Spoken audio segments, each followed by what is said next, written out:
नमस्कार, very good evening all of you. Good evening, good morning, जब भी आप ये वीडियो देख पा रहे हो। बहुत दिन बाद आप सबसे वापस कनेक्ट कर रहा हूँ। कुछ पर्सनल रिस्पॉन्सिबिलिटीज रहती हैं, कुछ बच्चे हैं ऑफलाइन भी जिनको हमको कनेक्ट करना रहता है और उनके एग्जाम सारे होते हैं और सारी चीजें रहती हैं, तो बैक टू बैक रिस्पॉन्सिबिलिटी रहती है। फिलहाल क्वांटिटेटिक्स को इतना ज्यादा लाइक और सब्सक्राइब देने के बहुत बहुत धन्यवाद आप सबका, क्योंकि मैं देख रहा हूँ बच्चों के अब मैसेजेस आने लगे, सर आप बहुत दिन से कोई वीडियो नहीं डाल रहे हैं, सर कुछ आगे डिस्कस करिए। बैक टू बैक जो फीडबैक्स आते हैं उससे, तो वो मुझे बहुत अच्छा लगा। बहुत धन्यवाद आप सबका। मैं बैक टू बैक कोशिश करता रहता हूँ कि आप लोग से कनेक्ट करता रहूं, ठीक है। तो आज हम इसी में अपनी कड़ी में एक और टॉपिक लेकर आए जिसके बेसिक कॉन्सेप्ट के साथ मैं आपसे कनेक्ट कर रहा हूँ, that is speed, distance and time. चाल, दूरी और समय। और इस पे हर एग्जाम में अगर हम बात करें, चाहे मैं बात कर रहा हूँ एसएससी की, बैंक की, कैट की, जेट की, प्लेसमेंट्स के डिफरेंट पेपर्स की, हर तरह के एग्जाम में एक कॉमन सा टॉपिक है स्पीड, डिस्टेंस एंड टाइम, जो पूछा ही पूछा जाएगा, ठीक है। सो इट्स आवर रिस्पॉन्सिबिलिटी कि हम थोड़ा थोड़ा करके उसको समझते चले जाएं। तो आज हमेशा की तरह ही मेरी जो कोशिश रहती है उसी पे कंटिन्यू करेंगे। मैंने आप लोग को बताया था कि मैं लॉजिक से आपको हर चैप्टर से कनेक्ट करना चाहता हूं, तो आज स्पीड, डिस्टेंस एंड टाइम पे भी हम डिफरेंट लॉजिक्स पे डिस्कशन करेंगे, क्योंकि देखिए कॉन्सेप्ट जो है वो आपके साथ हमेशा रहेंगे। ट्रिक्स जो है ओकेजनल होती हैं, एग्जामिनेशन हॉल में क्लिक करें ना करें, लेकिन लॉजिक जो मैथमेटिक्स का बेसिक पार्ट है वो आपको हमेशा क्या करेगा, आगे की तरफ लेके जाता चला जाएगा, ठीक है। तो जितने भी बेसिक कॉन्सेप्ट है, जितना भी मैं ये मानते हुए चल सकता हूं कि आपको एकदम बेसिक से कनेक्ट करा रहा हूं, ठीक है, स्टिल आप लोग अपने क्वेरीज और क्वेश्चंस हमारे साथ शेयर कर सकते हैं, ठीक है। So speed, distance and time, very basics, ठीक है। हमने बहुत बचपन में इस तरह का एक फॉर्मूला पढ़ा था कि स्पीड इज इक्वल टू होता है डिस्टेंस अपॉन टाइम। ये कुछ ऐसे फॉर्मुलेस थे जो हमारे माइंड में स्टक कर गए थे, जो हमें अभी भी याद हैं। Speed is equal to distance upon time upon 100। बच्चे ऐसा होता है कि somewhere back of the mind हमेशा स्टक करते हैं, कोई भी पूछता है तो आ जाता है, बाकी कुछ कॉन्सेप्ट ध्यान में रहे या ना है, लेकिन ये चीजें हमेशा ध्यान में रखती है। तो अगर अब टाइम वहां चला जाए और स्पीड यहां पे आ जाए, तो time is equal to distance upon speed, and speed is equal to distance is equal to speed into time. ये तीन तरह के फॉर्मुलेज हैं। हमसे अगर लॉजिक के पॉइंट ऑफ व्यू से बात करें तो फिर हम जितना चले यहां से लेके हमको मान लीजिए दिल्ली तक जाना है तो कितना टाइम लगा, तो डिस्टेंस क्या थी और टाइम कितना था, उसी से हम स्पीड करते हैं। तो speed is equal to distance upon time. Generally इसकी दो यूनिट्स पे हम काम करते हैं, kilometre per hour and metre per second. मतलब किलोमीटर प्रति घंटे, तो एक घंटे में कितने किलोमीटर चल रहे हैं, and metre per second seconds में अगर है तो एक सेकेंड में कितने मीटर चल रहे हैं, जिसको हम एक दूसरे में कन्वर्ट करते चले जाते हैं। लेकिन लॉजिकली पहले से ही मैं आपको लॉजिक, आज पूरा चैप्टर मैं जो बताऊंगा उसमें क्वेश्चंस कम, लॉजिक ज्यादा रहेगा, ताकि हम जब आगे क्वेश्चंस प्रैक्टिस करें तो आपको ये सारी चीजें ध्यान में रहें। ऑल्दो क्वेश्चन बताते समय मैं फिर से आपको लॉजिक बताऊंगा हर एक क्वेश्चन का, ठीक है। फिलहाल एक चीज, सबसे पहला लॉजिक यहाँ पे ध्यान रखिएगा, speed is equal to distance upon time. इसका मतलब है कि स्पीड जो है वो डायरेक्टली प्रोपोर्शनल होती है किसके, डिस्टेंस के। मतलब डिस्टेंस जैसे जैसे स्पीड जैसे जैसे आप बढ़ाएंगे उतनी ही ज्यादा डिस्टेंस आप कवर कर सकते हैं सेम टाइम में, ठीक है। सेम टाइम में अगर आपने स्पीड बढ़ा दी है तो आप क्या करेंगे, ज्यादा डिस्टेंस, जितना ज्यादा स्पीड रहेगी उतनी ही ज्यादा आप क्या करेंगे, डिस्टेंस कवर करेंगे, ठीक है। और अगर डिस्टेंस सेम है तो इसका मतलब है क्या होगा, टाइम जो है वो क्या है, इनवर्सली प्रोपोर्शनल है। इसका मतलब आप घर से या अपने ऑफिस से या स्कूल से या कॉलेज से घर जाते समय अपनी स्पीड बढ़ाते हैं तो टाइम टेकन अल्टीमेटली क्या हो जाता है, कम हो जाता है। मतलब speed is direct inversely proportional to the time taken. Speed बढ़ाने पे टाइम टेकन क्या हो जाता है, कम हो जाता है। आप घर जल्दी पहुंच जाते हैं, क्योंकि घर से कॉलेज तक की डिस्टेंस, स्कूल तक की डिस्टेंस आपकी चेंज नहीं हो सकती। तो ये दो चीजें हमेशा आपको ध्यान में रखनी है। फॉर्मूले से ही ये आपको क्लियर है कि ये डायरेक्टली प्रोपोर्शनल है और ये क्या है, इनवर्सली प्रोपोर्शनल है। डायरेक्टली प्रोपोर्शनल का मतलब होता है एक चीज बढ़ाने पे दूसरी चीज बढ़े तो उसको हम डायरेक्टली प्रोपोर्शनल कहते हैं, ठीक है, अदर फैक्टर्स को कांस्टेंट रखते हुए, ठीक। इसी तरह से अगर डिस्टेंस को कांस्टेंट रखे तो स्पीड और टाइम क्या है, इनवर्सली प्रोपोर्शनल। यहां से घर जाते समय अगर बढ़ाएंगे तो क्या होगा, टाइम टेकन कम हो जाएगा। इन दो चीजों का ध्यान में रखते हुए आगे बढ़ेंगे। फर्स्ट लॉजिक मैंने आपको ये बताया, speed is directly proportional to the distance and inversely proportional to the time taken, okay.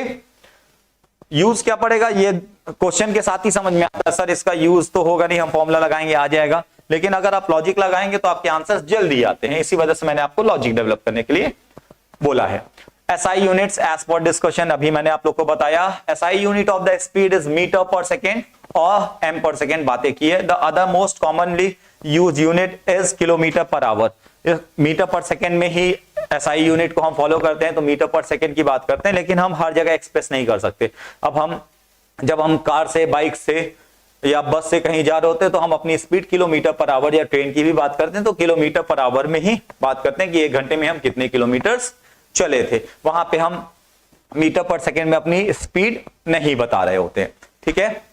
अब दूसरी बात, किलोमीटर पर आवर को अगर मीटर पर सेकेंड में चेंज करना हो तो क्या करेंगे, 18/5 का मल्टीप्लाई करेंगे, और अगर metre per second kilometre per our को मीटर पर सेकेंड में चेंज करना है तो 5/18, एंड मीटर पर सेकेंड को किलोमीटर पर आवर में चेंज करना है तो 18/5। अब इसको याद करने का भी लॉजिक बताएंगे, लेकिन पहले ध्यान कर लेते हैं कि ये आया कहां से। ये पर्टिकुलर चीज जो हम पढ़ रहे हैं, क्यों भाग रहे हो भाई, रुक जाओ।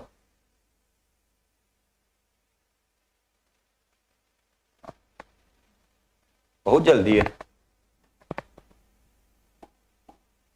कौन सा कलर लें, चलिए खून का कलर लेते हैं। खून के कलर से जल्दी समझ में आएगा। किलोमीटर पर आवर्स मतलब किलोमीटर प्रति घंटा। तो अब 1 किलोमीटर में कितना मीटर होता है? सर आपने कहा 1000। वेरी गुड बेटा, बहुत अच्छा बोला। आवर्स, 1 आवर्स में कितने मिनट और फिर कितने सेकंड्स होते हैं? तो 60 मिनट्स होते हैं, और हर मिनट में कितने सेकंड्स होते हैं? 60 सेकंड्स होते हैं। तो अगर हम 60 इंटू 60 कर दे तो यहां पे ये सेकंड्स में आ गया और ये मीटर में आ चुका है। अब अगर मैं देखूं तो 2 0 से 2 0 कैंसिल हो गया, ये आया हमारा 10/36, जिसको मैं कैंसिल करूं तो कितना आता है? 5/18। इसलिए to convert a speed in metre per second into kilometre per hour multiply by 18/5, and metre per second से किलोमीटर पर आवर में जाने के लिए और किलोमीटर पर आवर से मीटर पर सेकेंड में जाने के लिए 2 चीजें हैं। अब बच्चे याद करते समय भूल जाते हैं कि सर क्या बोले थे, मीटर पर सेकेंड बोले थे या किलोमीटर पर आवर बोले थे, कब 5/18 का मल्टीप्लाई होगा या कब 18/5। तो लॉजिक यहां पे फिर से लगाते हैं, ठीक है, क्योंकि आप लॉजिकली याद करेंगे तो क्लिक कर जाएगा हमेशा। कौन सी यूनिट छोटी है, मीटर पर सेकेंड या किलोमीटर पर आवर? सर छोटी है मीटर पर सेकेंड, ठीक है, यस। तो अगर मीटर पर सेकेंड छोटी यूनिट है तो इसमें बड़ी वैल्यू का मल्टीप्लाई करना पड़ेगा, तब ये किस में चेंज हो जाएगी? किलोमीटर पर आवर में चेंज हो जाएगी। छोटी से बड़ी की तरफ जा रहे, बड़ी वैल्यू का मल्टीप्लाई करेंगे तभी ऐसा होगा। और इसी तरह से किलोमीटर पर आवर बड़ी यूनिट है, उसको मीटर पर सेकेंड में चेंज करने के लिए कितने का मल्टीप्लाई कर देंगे? 5/18 का मल्टीप्लाई कर देंगे। क्लियर है? तो इससे आपको ध्यान रखना है कि बड़ी से छोटी की तरफ जा रहे हैं या छोटी यूनिट से बड़ी यूनिट की तरफ जा रहे हैं। जिसकी तरफ जा रहे हैं बस उसी हिसाब से आपको क्या करना है, मल्टीप्लाई, क्योंकि छोटी से बड़ी की तरफ जा रहे हैं तो बड़ी वैल्यू का मल्टीप्लाई करना पड़ेगा, 18/5 मल्टीप्लाई करें। और मीटर पर सेकेंड से किलोमीटर पर आवर की तरफ जा रहे हैं, ठीक है, तब क्या करें? 18/5। और मीटर पर सेकेंड से किलोमीटर पर आवर की तरफ जाने के लिए 5/18 का मल्टीप्लाई कर रहे हैं। अब हम और आगे बढ़े थोड़ा सा। अब एक बात आती है average speed. What do you mean by average speed? Average speed का पहला कॉन्सेप्ट हम डिस्कस करने जा रहे हैं। अभी हमने सिर्फ डिस्कशन किया है किस पे, किलोमीटर पर आवर को मीटर पर सेकेंड में कैसे चेंज करेंगे उस पे। Speed is equal to distance upon time होता है, उस पे डिस्कशन किया। 2 यूनिट्स होती हैं, किलोमीटर पर आवर और मीटर पर सेकेंड, इस पे डिस्कशन किया, ठीक है। अब हमारा पहला टॉपिक स्टार्ट हो रहा है एवरेज स्पीड। एवरेज स्पीड बच्चे हमेशा कंफ्यूज रहते हैं। बताओ बेटा, यहां से 20 किलोमीटर प्रति घंटे की स्पीड से, अब 20 किलोमीटर पर आवर की स्पीड से आप ऑफिस गए और लौटे, 30 किलोमीटर पर आवर की स्पीड से एवरेज स्पीड क्या होगी? पहला ऑप्शन जो आप टिक करते हैं वो होता है 25 किलोमीटर पर आवर, और ये पहला ही ऑप्शन दिया होता है। किसी भी एग्जाम में इतना आसान क्वेश्चन क्यों पूछा जाएगा? सबसे बड़ी बात तो ये है। तो आपको ध्यान किस चीज का देना है कि हमें इसके पीछे के लॉजिक को समझना होगा, ठीक है। तो स्पीड का एवरेज निकालते समय अगर आप दोनों को ऐड करके 2 से डिवाइड कर रहे हैं तो आप क्या कर रहे हैं? गलत कर रहे हैं। तो कभी भी ऐसा x + y/2 या a + b/2 करने से हमारा जो आंसर आता है वो गलत आता है, ठीक है। तो एवरेज स्पीड इसको नहीं कहते, ये जानना जरूरी है एज कंपेयर टू कि एवरेज स्पीड किसे कहते हैं, क्योंकि हमारे दिमाग में जो गलत कॉन्सेप्ट होता है पहले उसको मिटाएंगे, फिर हम सही कॉन्सेप्ट की तरफ आएंगे। अब हम डिस्कस करते हैं कि एवरेज स्पीड क्या होती है। When a body travels different distances at different speed, the average speed is the amount of the time taken to travel the total distance in total time. Therefore, the formula for the average speed is total distance upon total time. अब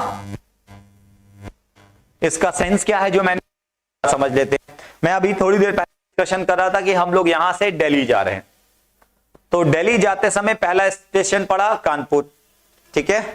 तो doesn't matter कि यहां से कानपुर तक हमारी क्या speed से थी, कानपुर से गाजियाबाद तक क्या थी, या गाजियाबाद से दिल्ली तक क्या थी, उससे मतलब मुझे नहीं है।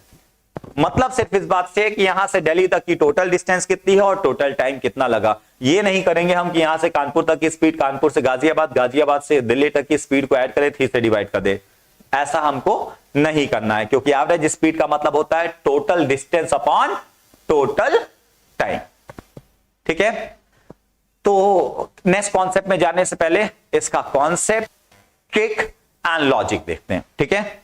चलिए आइए, एवरेज स्पीड का sense total distance upon total time. जहां पे भी आपको जाना है वहां जाने तक की टोटल डिस्टेंस क्या है और वहां पहुंचने में टोटल टाइम कितना लगेगा, इस पे डिस्कशन है। चलिए अब एक क्वेश्चन मैं लेके चल रहा हूं ताकि ये एवरेज स्पीड का कॉन्सेप्ट हमेशा के लिए आपको क्लियर हो जाए और हमेशा आप अपना लॉजिक उसमें अप्लाई कर पाए। लेकिन उससे पहले जरा कॉन्सेप्ट पे फिर से आते हैं, ठीक है। चलिए देखते हैं, what do you mean by average speed. फिर से वही बात आई, सर 20 किलोमीटर पर आवर की स्पीड से गए थे और 30 किलोमीटर पर आवर की स्पीड से घर लौट आए, ठीक है। आप कहीं गए 20 किलोमीटर प्रति घंटे की स्पीड से, आपका पेट खराब हो गया, आप तुरंत घर लौटे 30 किलोमीटर पर आवर की स्पीड से। जिस स्पीड से गए थे उस स्पीड के बजाय बहुत तेजी से लौट गया, क्योंकि रीजन मैंने आपको बता दिया कि क्या हुआ आपके साथ, ठीक है। तो यहां पे मान लीजिए आप जहां गए थे वहां तक की डिस्टेंस जो है वो क्या है, एक्स है। क्या है, एक्स है।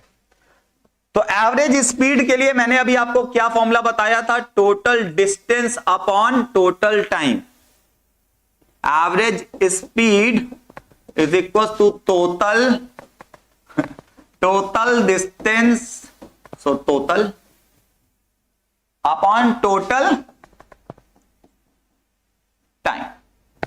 टोटल डिस्टेंस कितनी है और टोटल टाइम कितना लग रहा है। टोटल डिस्टेंस आप मान लीजिए घर से कहीं गए हैं x किलोमीटर और लौट के भी उतना ही आएंगे, तो टोटल डिस्टेंस हमारी हो जाती है x plus x, okay, upon total time. Time का फॉर्मूला हमने बताया था, टाइम इज इक्वल टू होता है डिस्टेंस अपॉन स्पीड, होता है। तो डिस्टेंस अपॉन स्पीड, जाते समय कितना टाइम लगेगा, x अपॉन, जाते समय स्पीड आपकी थी 20 और लौटते समय आपको की स्पीड कितनी हो गई, 30 हो गई, ठीक है। सो ये कितना आएगा, सो ये आएगा 2x, और अगर आप यहां से x कॉमन ले लें तो 1/20 प्लस 1/30, x से x क्या हो गया, कैंसिल हो गया, ये आएगा 2 अपॉन एलसीएम जब हमने लिया तो 3 प्लस 2/60, तो 2 इंटू 60/5। जब आपने इसको कैंसिल किया तो 2 इंटू 12 कितना आ गया आंसर, 24 किलोमीटर पर आवर। लेकिन ये क्लास 7 का क्वेश्चन जब हम सॉल्व करते हैं तो इस तरह के क्वेश्चन सॉल्व करते हैं। कंपटीशन लेवल के लिए इस तरह के कॉन्सेप्ट्स पे हम नहीं जाते हैं, इस तरह से अप्रोच हमारा नहीं होता है। लेकिन मैंने आपको बताया कि कॉन्सेप्ट पता रहता है तभी हम ट्रिक्स या लॉजिक की तरफ आसानी से मूव कर पाते हैं। इसीलिए what's the concept behind this particular question, total distance upon total time. What's the total distance, हमने उसको x एज्यूम किया था, x plus x upon x plus 20 plus x plus upon 30, तो x कॉमन लिया, हमारा एवरेज स्पीड कितनी आ गई, 24 kilometre per our. इसीलिए मैं आपसे कह रहा था कि वो लोग जो दोनों को ऐड करके 2 से डिवाइड करते हैं उनका आंसर आता है 25 किलोमीटर पर आवर। पहला ऑप्शन हमको दिया रहता है 25 किलोमीटर पर आवर, दूसरा 24, और 50% स्टूडेंट्स एवरेज स्पीड के कॉन्सेप्ट को ना जानने की वजह से 25 किलोमीटर पर आवर पे क्लिक करके आगे बढ़ जाते हैं। तो बहुत ज्यादा ध्यान दीजिएगा इस चीज पे कि हमारी एवरेज स्पीड क्या होती है, total distance upon total time. लेकिन फिर से वही बात आ गई, यहां पे डिस्टेंस क्या मानना पड़ा, x, और मैं आपसे बैक टू बैक कहता हूं कि आपको अपने x को भूलना होगा, मतलब इसको भूलना होगा, ठीक है। तो इस x को जब आप भूलेंगे तभी आप आगे मूव कर पाएंगे। तो हम इस पर्टिकुलर कॉन्सेप्ट से आंसर नहीं निकालेंगे क्योंकि x की वजह से हमको टाइम बहुत लग रहा है, x ने हमारा बहुत टाइम वेस्ट किया है। ठीक है, मैं इस वाले x की बात कर रहा हूं। ठीक है, तो इसकी जगह करें क्या अब? ठीक है, तो इसका एक डायरेक्ट ट्रिक, अब हम आते हैं ट्रिक की तरफ। ट्रिक होती है क्या? हो भाई, क्यों वापस आ रहे हो? अच्छा, मैं ही लेके जा रहा हूं, सॉरी शक्तिमान। तो अब ट्रिक क्या होती है? ट्रिक होती है sir 2ab upon a plus B से डायरेक्ट आंसर आ जाता है। ठीक है, 2ab upon a plus B से सर एवरेज स्पीड ज्यादा आ जाती है। मैंने कहा 3 के केस में कहते हैं सर दूसरा फॉर्मूला लग जाता है, उसमें 3abc लग जाता है upon ab plus bc plus ca। मैंने कहा क्या सब जगह है? यस, 2 और 3 के केस में सब जगह ये सही हो जाता है, बस डिस्टेंस सेम होनी चाहिए। जितना किलोमीटर मैं गया हूं उतना ही लौट के आ रहा हूं, तो ये फॉर्मूला सर एकदम परफेक्ट है। मैंने कहा चलो चेक करते हैं। चलिए देखिए, चेक किया जाए कितना आ रही है एवरेज स्पीड। एवरेज स्पीड यहां पे आ रही है 30, तो यहां पे कितना आ रहा है? अगर हम देखें 2 2 4 3 1200 अपॉन 50, तो ये आएगा कितना? ये आएगा 24 किलोमीटर पर आवर, 24 किलोमीटर पर आवर्स हो जाएगा। ठीक है, और 3 के केस में सर मान लीजिए 20 30 एंड 40 दिया होता, तो यहां पे 20, यहां पे 30, यहां पे 40, अपॉन में क्या करते? 20 into 30 plus 30 into 40 plus 20 into 40 कर देते और हमारा आंसर आ जाता। ये होती है ट्रिक्स। बट मैंने भी हमेशा आपसे कहा है कि मैं बहुत कम जोर देता हूं कि आप हर एक चीज के लिए अब ये ट्रिक लगाएं कि ये ट्रिक लगाएं। एग्जामिनेशन हॉल में बैठे हैं, टफ टफ पसीना बहा जा रहा है, क्या सर लड़खड़ाए जा रहे हैं तो यहां पे हमको क्या ध्यान रखना है कि एक लॉजिक डेवलप किया जाए जो हर क्वेश्चन पे इक्वली एप्लीकेबल हो। और इसीलिए मैंने आपका चैनल भी फॉर्म किया हुआ है कि क्वांटिटेटिव्स का मेन उद्देश्य आपको कॉन्सेप्ट्स और ट्रिक्स पे बेस ना बना के लॉजिक पे बेस बनाना है। ठीक है, चलिए देखते हैं कि कैसे मैं इस तरह के क्वेश्चंस को अप्रोच कर सकता हूं। ठीक है, मैंने आपको कॉन्सेप्ट डिस्कस कर लिया और आपसे ट्रिक्स भी बता दी। ये है 2 के केस में और ये है 3 के केस में एवरेज स्पीड का फॉर्मूला। जब 2 दिया हो तो ए बी एक की जगह पे 20 और 30 था, तो मैंने ये फॉर्मूला लगा दिया, आंसर सेम आया जो अभी सॉल्व करने पे आया था। 3 के केस में भी आंसर आ गया।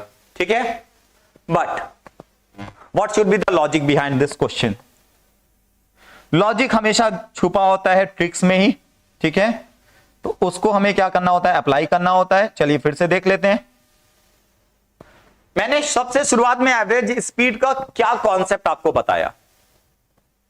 सर आपने बताया था कि यहां से दिल्ली जाना है तो कानपुर तक से मैटर नहीं है, गाजियाबाद तक से मैटर नहीं है, दिल्ली तक से नहीं है, total distance upon total time क्या है, दैट मैटर्स। मैंने कहा हाँ, बस यही कॉन्सेप्ट लेके चलो और लॉजिक तुम्हारा सही है। ठीक है, तो 20 की स्पीड से आप जा रहे थे, 30 की स्पीड से लौट रहे थे, तो मैंने कहा कि एक ऐसी डिस्टेंस एज्यूम करो जो तुम 20 की स्पीड से भी कवर करते हो और 30 की स्पीड से भी कवर करते हो। तो 20 की स्पीड और 30 की स्पीड दोनों से कवर होने वाली डिस्टेंस कौन सी होगी? तो 20 और 30 दोनों से डिविजिबल, मैंने कहा सर 60 किलोमीटर अगर मैं जाता हूं तो 20 की स्पीड से भी जा सकता हूं और 30 की स्पीड से भी जा सकता हूं। मैंने कहा वेरी गुड, दोनों का एलसीएम नहीं भी लेंगे तो कॉमन मल्टीपल ले लेंगे तो भी आ जाएगा, 600 लिख दूंगा तो भी आपका आंसर आएगा। ठीक है, तो दोनों से डिविजिबल 60 मैंने लिख दिया। अगर मैं 60 किलोमीटर जाता हूं 20 की स्पीड से तो कितना टाइम लगेगा? 3 घंटे। फिर लौटूंगा फिर से 60 किलोमीटर 30 की स्पीड से, कितना टाइम लगेगा? 2 घंटे। तो टोटल डिस्टेंस कितनी आ जाएगी? टोटल डिस्टेंस आ जाएगी 120 और टोटल टाइम कितना आ जाएगा? 5 आवर्स। मतलब दोनों का डिवाइड करेंगे तो आपका आ जाएगा 24 kilometre per hour. Easiest method to do this types of questions. ठीक है, कितनी आसानी से। तो इसका मतलब क्या है कि अगर हम एक लॉजिक लेके चलें तो अब इससे बेनिफिट क्या होगा? आप 3 का केस भी सॉल्व कर सकते हैं, 5 का केस भी सॉल्व कर सकते हैं। हर केस में डिस्टेंस सेम है तो आप इस लॉजिक को लगा सकते हैं। डिस्टेंस सेम नहीं है तो तब तो बहुत अच्छी बात है, तब तो आपको इंडिविजुअल लेवल पे डिस्टेंस पता होगी, टाइम भी पता होगा, तब तो और आसान हो जाएगा क्वेश्चन। ठीक है, नहीं है तो डिस्टेंस बराबर कर दिए, दिया है डिस्टेंस तब तो कुछ करना ही नहीं, डिस्टेंस अपॉन टोटल टाइम लगा जी, इक्वली एप्लीकेबल और ऑन द क्वेश्चंस, इस यही खास बात होती है लॉजिक की। ठीक है, फिर से समझता हूं मैं। 20 और 30 किलोमीटर पर आवर मेरी स्पीड थी, 20 जाते समय 30 आते समय।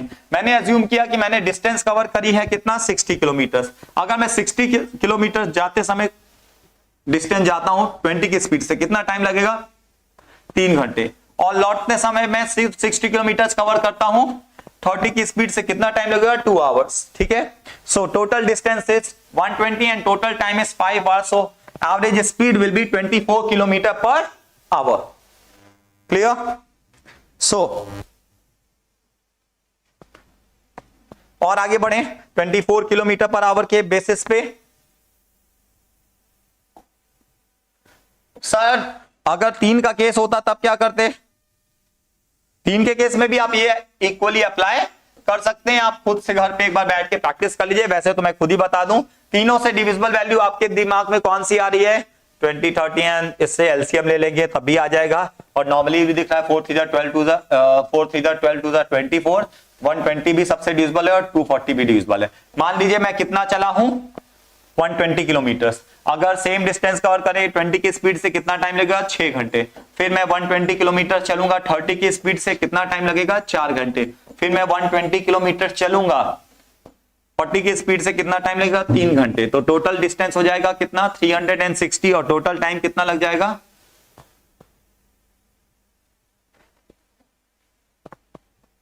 6 4 3। क्लियर है? सो एवरेज स्पीड मेरी कितनी आ जाएगी, 360/30। ओके, सो हर केस में देखिए आपने कहा इक्वली एप्लीकेबल है ये पर्टिकुलर कॉन्सेप्ट। ठीक है, मैंने तीनों से डिविजिबल वैल्यू क्या मान के चला, 120। ठीक है, 120 किलोमीटर 20 की स्पीड से कितना टाइम लग रहा है, 6 घंटे। 120 30 की स्पीड से कितना टाइम लग रहा है, 4 घंटे। कैसे आया सर, 120/30 कर दो बेटा, 4 घंटे आएगा। फिर 120 चलाऊं 40 की स्पीड से, 3 घंटे। तो टोटल 360 चलाऊं कितने घंटे में, 13 घंटे में। क्वेश्चन खत्म, आंसर हमारा तुरंत आ गया। सो average speed is nothing but total distance upon total time. आज बचपन के कॉन्सेप्ट से भी कर सकते हैं, एक्स मान के। फॉर्मूले भी 2 हैं, लेकिन उनकी लिमिटेशन है 2 और 3। लेकिन जब आप लॉजिक से मूव करते हैं तो कितना भी बड़ा क्वेश्चन हो आप हमेशा आंसर निकालेंगे। मैं यहाँ 3 वैल्यू दे दूं, 4 दे दूं, 5 दे दूं, सेम डिस्टेंस है तो आप अप्लाई कर सकते हैं। ठीक है, सेम डिस्टेंस नहीं है तब तो बहुत आसान बात है, डिस्टेंस दी होगी, टाइम दिया होगा, डिस्टेंस टाइम आप डिवाइड कर दीजिए और आपकी एवरेज स्पीड आ जाएगी। ठीक है, सो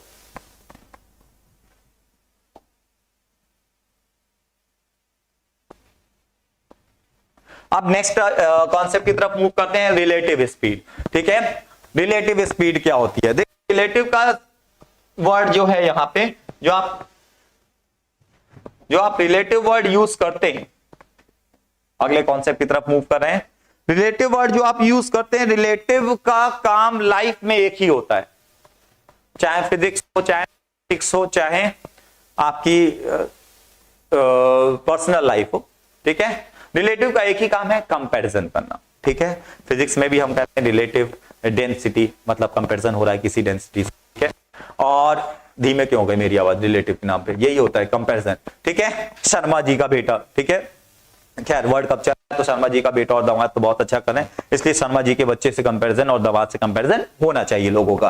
ठीक है, रिलेटिव, लेकिन रिलेटिव का एक ही काम है, क्या करना, कंपैरिजन करना। तो यहां पे भी रिलेटिव क्या कर रहे हैं, एक ही काम कर रहे हैं, कंपैरिजन करना। 2 चीजें चल रही हैं, एक चीज के कंपैरिजन में तेजी जल्दी मिलेंगी या देर से लगेगी, स्पीड ज्यादा है या कम है, ठीक है, क्या है, तो उसी को हम क्या करते हैं, पढ़ने के लिए रिलेटिव स्पीड वर्ड को यूज करते हैं। ठीक है, तो जब 2 चीजें सेम डायरेक्शन में जा रही हैं, जब 2 चीजें अपोजिट डायरेक्शन में जा रही हैं, तो उनको वॉच करना, यही चीज क्या है, रिलेटिव स्पीड। ठीक है, तो रिलेटिव वर्ड कहां यूज होगा, कंपैरिजन के केस में, मैथ्स हो, फिजिक्स हो या आपकी पर्सनल लाइफ हो। ठीक है, so coming back to the concepts, when they are moving in the same direction, the relative speed between the two bodies is the difference of their speed, and when they are moving in the opposite direction, the relative speed between the two bodies is sum of their speed. ठीक है, जब 2 चीजें same direction में जा रही हैं तो relative speed क्या होती है, उन दोनों के बीच का डिफरेंस। ठीक है, और जब क्या हो जाती है, 2 चीजें अपोजिट डायरेक्शन में, बहुत से बच्चे कंफ्यूज रहते हैं कि सर ये अपोजिट डायरेक्शन कहां हुई, ये तो सेम डायरेक्शन हो रहा है, 2 चीजें टुवर्ड्स ईच अदर आ रही हैं, अपोजिट डायरेक्शन हुई, की डायरेक्शन ये है, इसकी डायरेक्शन ये है, ये सेम डायरेक्शन नहीं होता। सेम डायरेक्शन का मतलब होता है इस तरह से, कोई चीज किसी चीज का क्या करे, पीछा करे, ठीक है। तो जब आप किसी का पीछा कर रहे होते हैं तो अगर आपकी स्पीड उसकी स्पीड से ज्यादा नहीं है तो आप उसको कभी भी कैच नहीं कर सकते, ठीक है, ओके। लेकिन अगर दोनों क्या हो रहा है, टुवर्ड्स ईच अदर आ रहे हैं, तो इसका मतलब है वो चीज बहुत जल्दी एक दूसरे से मिलेंगी, क्योंकि इस केस में आपको इससे तेज चलाना पड़ेगा, तब जाके आप इसको कैच कर पाएंगे। चलिए पहुंचते हैं एक लाइव एग्जांपल की तरफ फिर से। उससे पहले ध्यान रखिए, सेम मतलब माइनस, अपोजिट मतलब ऐड। स्पीड को माइनस कब करेंगे, सेम वर्ड्स के कंपैरिजन से कंफ्यूज होके बच्चे क्या करते हैं, ऐड कर देते हैं। सर सेम ऐड एक जैसा लग रहा था इसलिए हमने ऐड कर दिया। सेम डायरेक्शन का मतलब आपको इससे तेज चलना पड़ेगा, इसलिए आप क्या करेंगे, माइनस। अपोजिट में टूवर्ड्स सीधे आ रहे हैं, एक दूसरे से जल्दी मिलेंगे, इसी को क्या कहेंगे, अपोजिट डायरेक्शन। अपोजिट डायरेक्शन मतलब क्या करना है, आपको ऐड करना है, ठीक है। चलिए एक एग्जांपल लेते हैं।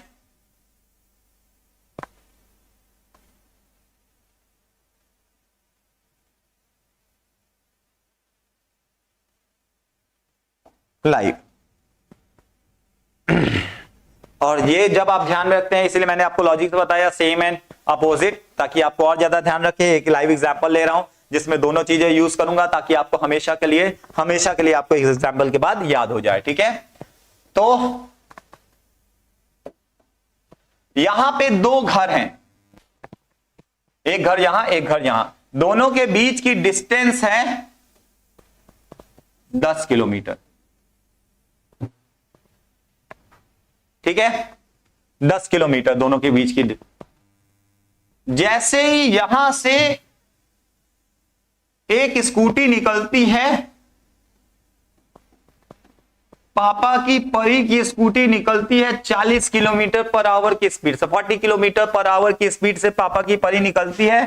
तुरंत यहां से मम्मी का एक मगरमच्छ निकलता है सेम टाइम पे 60 किलोमीटर पर आवर की स्पीड से, 60 किलोमीटर पर आवर की स्पीड से, ठीक है, तुरंत, जैसे ही यहां से निकले तुरंत, ठीक है। तो अब ये इसको कितने टाइम में पकड़ पाएगा, तो दोनों सेम डायरेक्शन में जा रहे हैं। अगर दोनों की स्पीड 40 होती तो बुलेट कभी भी क्या करती, स्कूटी को नहीं पकड़ पाती। मम्मी का मगरमच्छ बुलेट से निकला है 60 किलोमीटर पर आवर की स्पीड से, इसको कभी भी नहीं कैच कर पाता। लेकिन स्पीड ज्यादा है, इस वजह से ये इनको क्या करेंगे, कैच कर लेंगे, ठीक है। तो टाइम यहां पे क्या होती है, टाइम यहां पे फॉर्मूला लगता है डिस्टेंस अपॉन स्पीड। फॉर्मूला वही रहेगा जो शुरुआत में पढ़ लिया, speed is equal to distance upon time. मैं हमेशा फॉर्मूले वही लेके चलूंगा, कॉन्सेप्ट देता चला जाऊंगा ताकि फॉर्मूले की भरमार ना हो आपके सामने, ठीक है। लॉजिक से अप्लाई करें, हमेशा क्वेश्चन को समझे और तुरंत आंसर्स निकालें, ठीक है। Instead of going in the examination hall and memorising, यार क्या था, रिमेंबरिंग द क्वेश्चन और समथिंग लाइक दैट, उस तरह की सिचुएशन ना हो। आप कॉन्सेप्ट से जब पढ़ते हैं तो आपको हमेशा ध्यान रखता है, लॉजिक आपको अप्लाई करना याद रहता है। यहां दोनों के बीच की घर के बीच की डिस्टेंस थी 10 किलोमीटर,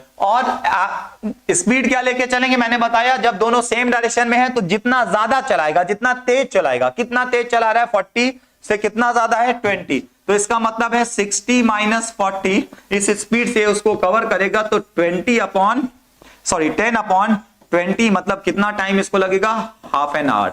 तो इसका मतलब कितनी देर में ये इसको कवर करेगा, 30 मिनट के बाद ये इसको क्या करेगा, पकड़ लेगा। तो सेम डायरेक्शन का मतलब क्या होता है, तो 30 मिनट बाद दोनों लोग कहीं यहां पर पहुंचेगी स्कूटी और तुरंत बुलेट वाले आके इसको क्या करेगा, यहां पे इसको क्रॉस करेगा, ठीक है, 30 मिनट के बाद। हाँ 31 मिनट भी लग सकता है अगर स्कूटी जो है वो पैर से रोकी जाए तो, ठीक है, लेकिन हाँ आप आंसर में 30 मिनट ही टिक करिएगा, ठीक है। स्कूटी पैर से नहीं रोकी जा रही है, इस पर्टिकुलर क्वेश्चन में हम यही एज्यूम करके चल रहे हैं, ठीक है। तो आंसर क्या है, 30 मिनट आंसर है, ठीक है। अब अगर हम बात करें दूसरे डायरेक्शन में, ठीक है, कुछ दिनों तक ऐसा चलता रहा, यहां से स्कूटी निकली, यहां से बुलेट निकली, और कंटिन्यूअसली बुलेट क्या है, स्कूटी को पकड़ रही है, ठीक है। अब इसके बाद क्या हुआ, कुछ दिनों बाद स्कूटी क्या हुई, इधर निकलने के बजाय इधर ही चली आ रही है, ठीक है, स्कूटी भी इधर और बुलेट भी इधर। अब ये एक दूसरे से क्या होता है, बहुत जल्दी मिलेंगे। क्या होगा, बुलेट और स्कूटी बहुत जल्दी एक दूसरे से मिलेंगे, क्यों, क्योंकि they are coming towards each other. कुछ दिनों तक ऐसा चलता रहा, फिर स्कूटी क्या हुआ कि इसी डायरेक्शन में अब आने लगी। ठीक है, तो अब दोनों के बीच, घरों के बीच की डिस्टेंस कितनी थी? 10 किलोमीटर। तो टाइम कितना लगेगा? अब टाइम लगेगा आपको distance upon sum of speed. Distance कितनी है? 10 kilometre. Sum of the speed कितना है? सम ऑफ द स्पीड है 100। So what is the time taken now? 1/10 hours. 1/10 hours का मतलब है 1/10 इंटू 60, मतलब अब ये दोनों सिर्फ 6 मिनट में मिल लेंगे। तो पहले क्या हुआ? पहले जिस डायरेक्शन में स्कूटी जा रही थी उसी दिन में कुछ दिनों तक बुलेट का प्रयास जारी रहा। बुलेट के प्रयास का फल यह हुआ कि कुछ दिनों बाद स्कूटी वहां जाने के बजाय इसी डायरेक्शन में आने लगी। अब भी दोनों के घरों के बीच की डिस्टेंस 10 किलोमीटर है, लेकिन उनके बीच की डिस्टेंस जो है वो कम हो चुकी है। अब दोनों एक दूसरे से सिर्फ 6 मिनट में मिलते हैं, जबकि पहले इन दोनों को एक दूसरे से मिलने में कितना टाइम लग जाता था? 30 मिनट लग जाते थे। ठीक है, तो दैट इज द कॉन्सेप्ट। इसलिए एक ही क्वेश्चन में मैंने आपको बताया सेम डायरेक्शन मतलब स्पीड का डिफरेंस लेकर चलना है। Opposite direction coming towards each other मतलब अपोजिट डायरेक्शन होता है, वहां पे आप क्या लेके चलेंगे? सम ऑफ द स्पीड का कॉन्सेप्ट लेके चलेंगे। Okay, so thank you so much everyone.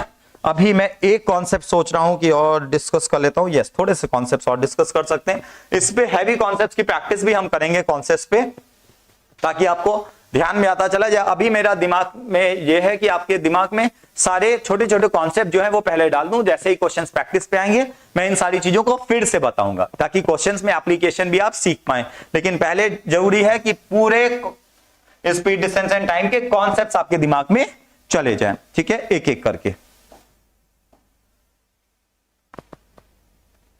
Okay, ये थोड़ा सा कॉन्सेप्ट और डिस्कस करते हैं। बच्चों को बहुत दिक्कत रहती है इसमें, बताएं तो। ठीक है, रेसेस का कॉन्सेप्ट अलग लेके चलूंगा, फिलहाल के लिए ये मैं डिस्कस कर ले रहा हूं आप लोग से। ठीक है sir, up streams down streams word सुने तो कुछ बच्चों का एकदम कांपने लगते, एकदम हालत खराब हो जाती है। Sir up stream down stream में तो बहुत दिक्कत हो रही है। ठीक है, कोई दिक्कत नहीं होती।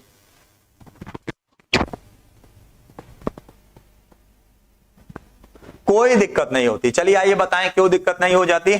क्योंकि अपस्ट्रीम्स एंड डाउन स्ट्रीम मिलके बना है अप्स एंड डाउन, जो आपकी लाइफ में चलता रहता है। ठीक, डाउन द स्ट्रीम चीजें आपकी मदद कर रही हैं, मतलब जब चीजें आपके लिए डिफिकल्ट हैं। तो अप्स एंड डाउन, ठीक है, तो upstream and down stream. Tough time मतलब चीजें आपके साथ नहीं है, लहरें आपका साथ नहीं दे रही हैं और आप नाव चलाने की कोशिश कर रहे हैं, तो सीधी सी बात है आपकी स्पीड में से स्ट्रीम की स्पीड क्या हो जाएगी? माइनस हो जाएगी। ठीक है, ए बी आप जिससे भी डिनोट करते हो इसको, आपकी स्पीड में से लहरों की स्पीड क्या हो जाएगी? माइनस हो जाएगी, क्योंकि स्ट्रीम आपकी मदद नहीं कर रही है। ठीक है, स्पीड, बाकी सारा फॉर्मूला वही रहेगा, speed is equal to distance. बस स्पीड के पॉइंट ऑफ व्यू से मैं आपको सेम डायरेक्शन और अपोजिट डायरेक्शन बता रहा हूं। डिस्टेंस टाइम पे कोई फर्क नहीं पड़ने वाला। ठीक है, पड़ेगा तो क्वेश्चंस में हम बताते जाएंगे आपको।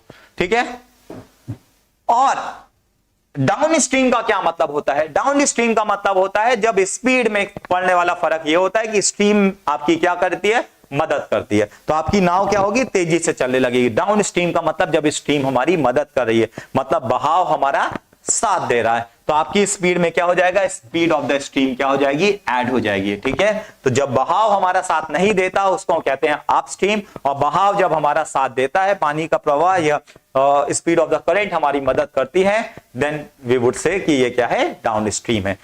हम दोनों ही केस में अपनी स्पीड और नाव की स्पीड को क्या करते हैं? ऐड कर देते हैं। ठीक है, डाउन स्ट्रीम के केस में और अपस्ट्रीम के केस में क्या करते हैं? माइनस भी कर देते हैं। ठीक है, अब ये सर आई कैसे क्वेश्चन? ये क्वेश्चन कैसे आता है जरा ये बता दे। आप नाव में उतरे, हवा नहीं चल रही, हवा नहीं चल रही तो कोई मतलब नहीं है, जो स्पीड नाव की है वही आपकी स्पीड है। आप हवा नहीं चल रही मतलब लहर नहीं है, तो आप उसी स्पीड से चलते चले जाए। लेकिन अब लहर पैदा हो गई। अब लहर दो तरह की चीज, एक जो आपकी मदद करे और दूसरा जो आपकी मदद ना करे।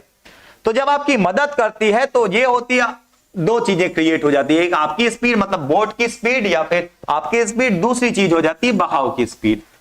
ठीक है, तो वो आपकी स्पीड और बहाव की स्पीड जब सेम है तो उसको मैं कहता हूं डाउन स्ट्रीम, जिसमें आपकी स्पीड वही होती है जो लहरों की स्पीड क्या हो जाएगी फिर उसमें ऐड हो जाएगी, वो डाउन स्ट्रीम है। और जब आप इस डायरेक्शन में जा रही हैं, लहरें इस डायरेक्शन में जा रही हैं, तो इन दैट पर्टिकुलर केस दोनों एक दूसरे का विरोध करें, दोनों एक दूसरे से अपोजिट डायरेक्शन में है, आपकी स्पीड में से speed of the stream minus जाएगी, इसी को कहते हैं अपस्ट्रीम। क्या कहते हैं? अपस्ट्रीम। दो ये वर्ड है, when the boat is moving against the current it is said to move upstream, then the effective speed at which it moves is the difference between the speed in still water and speed of the current. Okay, when the boat is moving with the current, जब boat जो है वो current की speed से move करती है, it is said to move downstream, तब हम उसको क्या कहते हैं? डाउन स्ट्रीम कहते हैं। Then the effective speed at which it moves is the sum of its speed in still water and the speed of the current। हम कैसे ऑब्टेन करते हैं अपस्ट्रीम डाउन स्ट्रीम को? जो भी हो रहा है वो स्पीड के साथ हो रहा है, डिस्टेंस और टाइम को डिस्टर्ब मत करिएगा, ना रिलेटिव स्पीड में ना ये, हाँ क्योंकि रिलेटिव में तो स्पीड है, यहाँ पे डाउन स्ट्रीम और अपस्ट्रीम के साथ भी स्पीड रखिए। अपस्ट्रीम के केस में स्पीड का क्या मतलब? माइनस कर दीजिए। तो एक ही कॉन्सेप्ट ध्यान रखिए, जहां पे भी आपको दो चीज याद हो, अपस्ट्रीम एंड डाउन स्ट्रीम में सिर्फ डाउन स्ट्रीम को याद रखिए। डाउन स्ट्रीम मतलब साथ मिलना, साथ मिलना मतलब दोनों का एक साथ आ जाना, मतलब ऐड हो जाएगा। ठीक है, तो एडिशन हम कर देते हैं दोनों की स्पीड का इन केसेस में। If V and U are the speed of the downstream and upstream the boat, then the speed of the boat in still water, दोनों को ऐड करके 2 से डिवाइड करें स्पीड ऑफ द स्ट्रीम, दोनों को, ये भी मैं कॉन्सेप्चुअली बताऊंगा तो कोई दिक्कत की बात नहीं है। बस अपस्ट्रीम एंड डाउनस्ट्रीम में ध्यान रखिएगा। डाउन स्ट्रीम मतलब स्ट्रीम आपकी मदद ना कर रही हो, अपस्ट्रीम मतलब स्ट्रीम आपकी, सॉरी डाउनस्ट्रीम मतलब मदद कर रही हो और अपस्ट्रीम मतलब मदद ना कर रही हो। ठीक है, चलिए क्वेश्चन है एक आप लोग के सामने, इस क्वेश्चन को अटेम्प्ट करिएगा, कमेंट बॉक्स में आंसर करिएगा, आगे से हम रेट करेंगे तो एक के साथ एक क्वेश्चन के साथ कॉन्सेप्ट्स का डिस्कशन होता चला जाएगा। ठीक है, thank you so much everyone, continuously watch करते रहिए, जहां जो दिक्कतें हो डिस्कस करिए। नेक्स्ट क्लास में मैं स्पीड, डिस्टेंस एंड टाइम के प्रैक्टिस क्वेश्चंस की तरफ मूव करूंगा, उसके बाद हम रेसेस की क्वेश्चन की तरफ जाएंगे। Thank you so much everyone, I will try to connect continuously. अगर इस टाइम नहीं हो पाएगा तो कोशिश ये है कि रात में 9 या 10 बजे एक ऑनलाइन बैच बनाया जाए, जिसमें मैं हमेशा यूट्यूब पे लाइव रहूं, और वो मेरा जो रहेगा वो सीधे जो मैं पढ़ाता हूं वो आपकी स्क्रीन पे आता चला जाए और स्क्रीन शेयरिंग आप लोग से होती चली जाए। ठीक है, thank you so much everyone, नमस्कार।